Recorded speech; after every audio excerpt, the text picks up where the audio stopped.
Woo! This is one I put off for a long time. I said I was gonna put it off because you know all the stuff that was going on around the tube at the time. I was like, man, I was more focused on traveling and doing everything else. But somebody would always pop up and bring it up and be like, man, please don't forget to do that. I'm like, dog, it's coming. Don't even worry about it. I'm MF Doom versus MF Grimm. You got it. It's coming.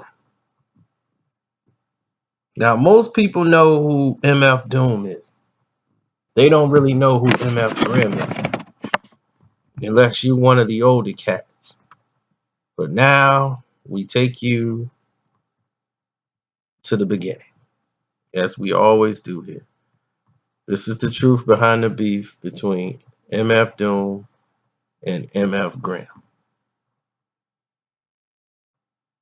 Now, MF Doom is Daniel DeMille.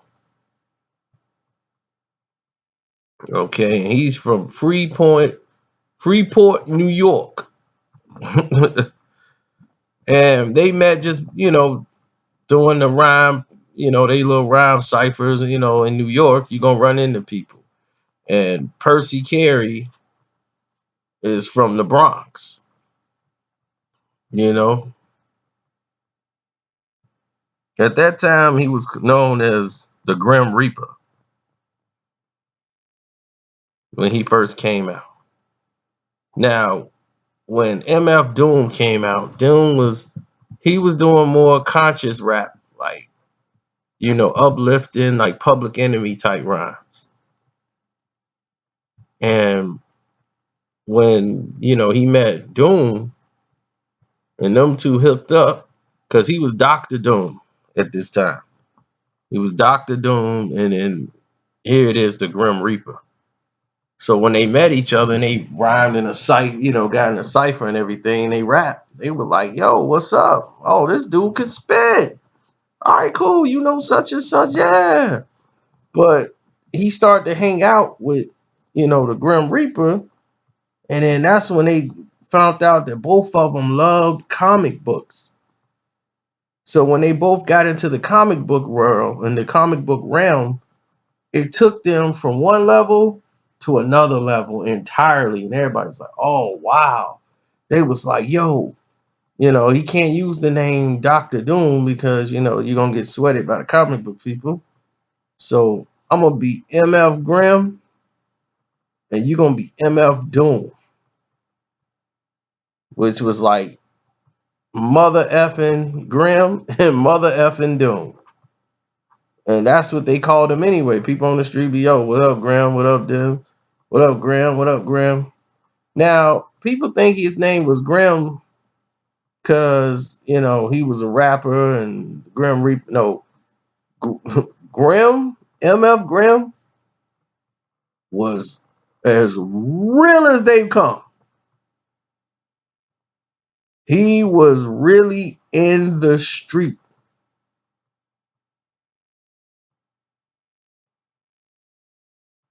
He played linebacker in college.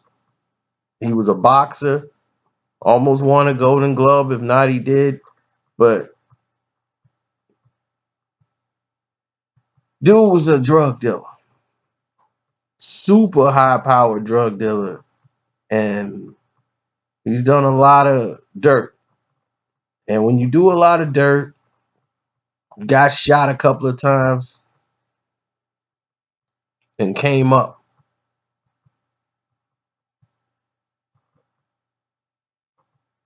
So, I mean, Graham, he was on the cusp of mainstream success. He knew the RZA, knew the Wu-Tang. He rapped with most of these cats in New York. Protected a lot of cats, did a lot of stuff for people, and got on other people's rhymes, and building his career up. But the drug dealing life kept detracting from his mainstream success. And then when MF Doom started blowing up, start getting things going, they started saying, let's work together.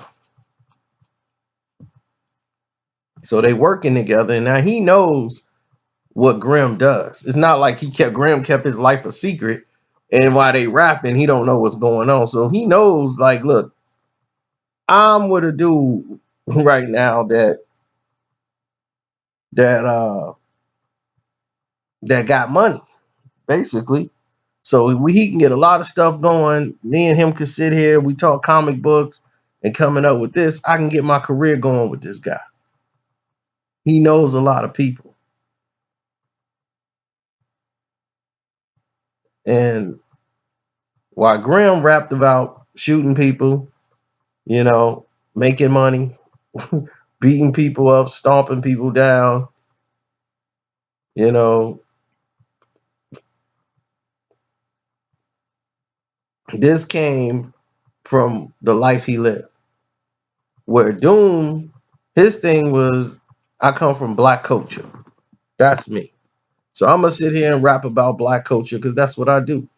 I'm gonna rap about what Public Enemy talking about, the corruption and all this stuff. So that's what he did.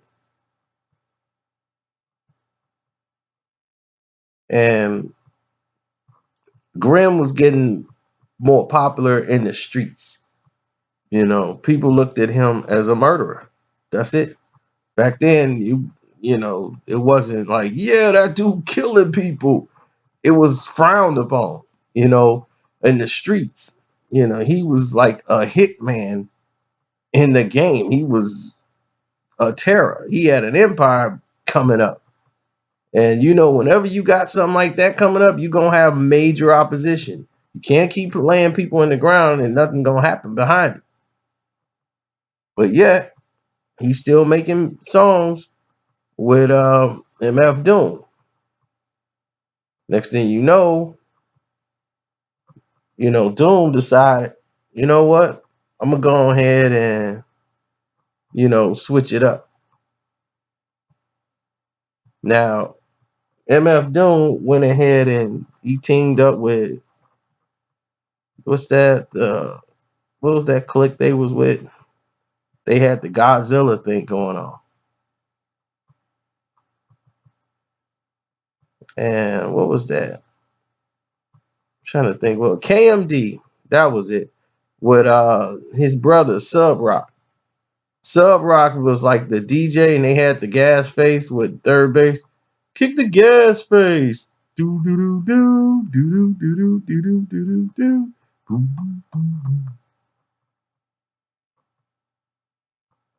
He get the gas face. KMD and Sub Rock.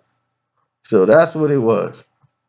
So MF Doom, who ended up switching his name to Metal Face for MF, just because he started wearing a mask. And then he became Metal Face Doom. But KMD was supposed to jump out, but he left MF Grimm behind.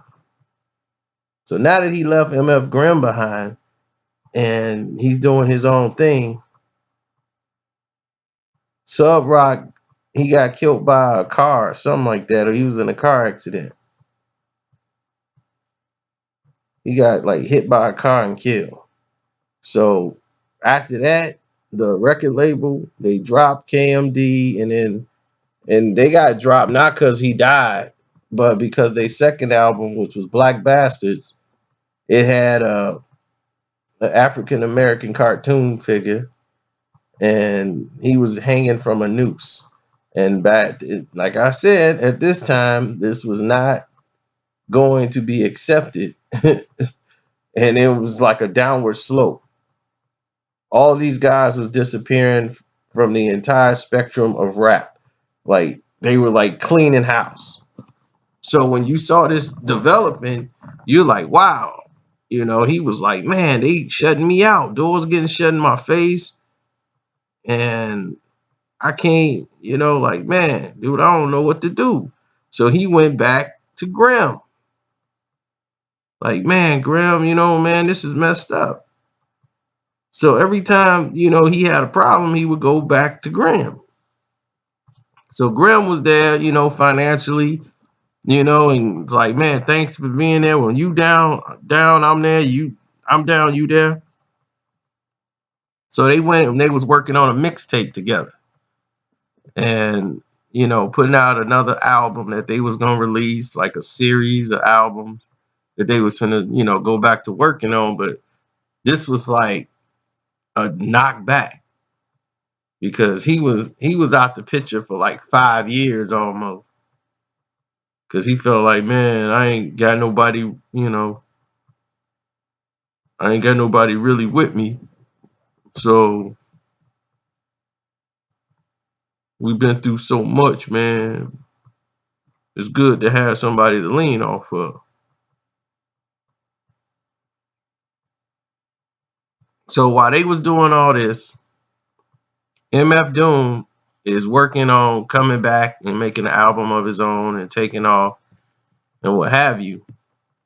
Then you have a situation where Grimm and his stepbrother, they getting ready to go, take care of some business and go to the studio or whatever. They saying he's gonna go to the record label or whatever.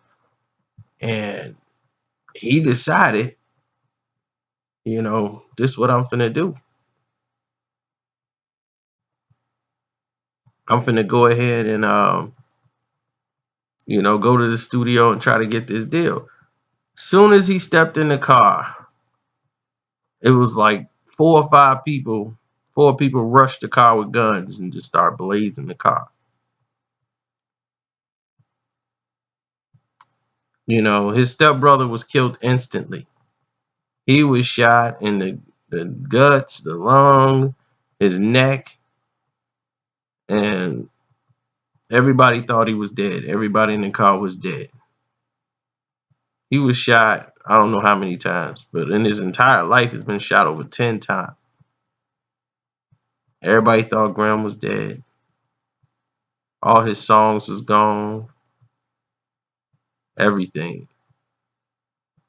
He's in the Harlem Hospital Center just dying. Nobody really caring about Graham.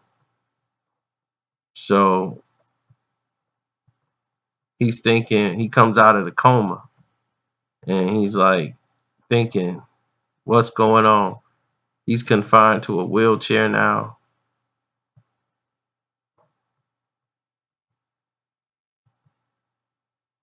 And he's like, man, I got to get back to getting money and doing what I do, and he was trying to serve. And next thing you know, he had to serve time for something, a case.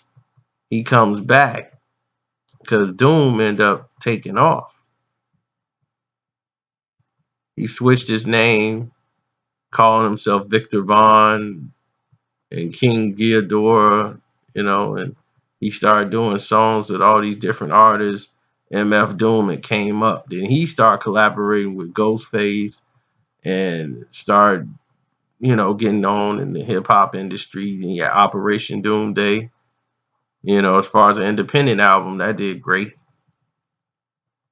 So he was playing off that and got his career on track. So he feel like before he went to jail, Graham helped out financially with his album. He supplied sample, and he was executive producer.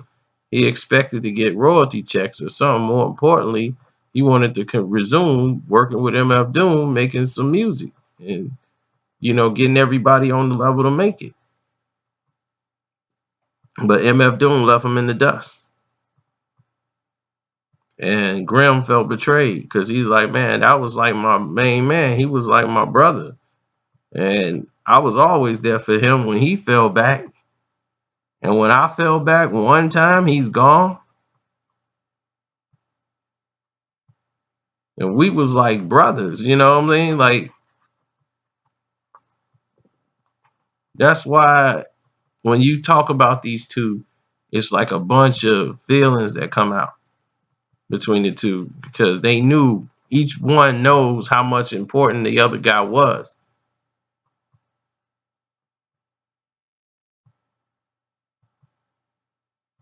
So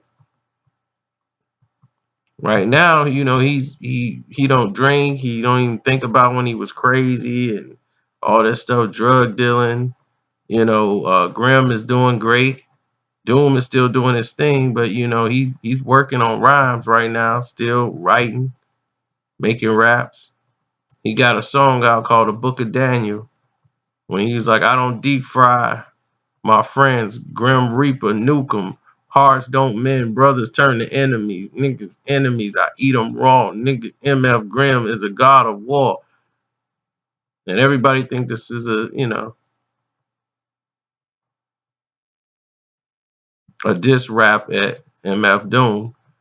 And MF Doom got a song out dissing Graham called Deep Fried Friends. Sometimes you need to cut niggas off like a light switch. So now you know who the two are talking about on the songs and the things that's going on beside it, or outside of it, rather. But now that you got the information, whose side do you side with? Do you side with Grimm? Do you side with Doom? That's your choice. But those are the facts. I'm out.